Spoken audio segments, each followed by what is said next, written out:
मराठी व्याकरण प्रश्न पहिला. त्याच्या घरात खाणारी पुष्कळ माणसे आहेत. या वाक्यात खाणारी या शब्दाची जात कोणती? योग्य उत्तर पर्याय क्रमांक 3 विशेषण. वाक्यातील खाणारी हे विशेषण खा या धातूपासून बनलेले धातुसाधित विशेषण आहे. प्रश्न दुसरा. मुनिच्छा या शब्दाचा योग्य संधी विग्रह खालीलपैकी कोणता? योग्य उत्तर पर्याय क्रमांक 2 मुनी अधिक इच्छा. हे स्वरसंधीच्या प्रकारातील दीर्घत्व संधीचे उदाहरण आहे. प्रश्न तिसरा. राहुल पुस्तक वाचत असतो या वाक्याचा काळ कोणता? योग्य उत्तर पर्याय क्रमांक 4 रीतिवर्तमान काळ. वाचत असतो या क्रियापदावरून वर्तमान काळात क्रिया सतत सुरू असण्याची रीत लक्षात येते. प्रश्न चौथा.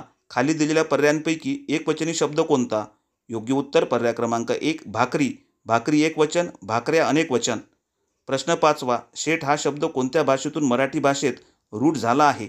योग्य उत्तर पर्याय क्रमांक 3 गुजराती. प्रश्न आवडल्यास लाईक करा, शेअर करा, सबस्क्राईब करा. धन्यवाद.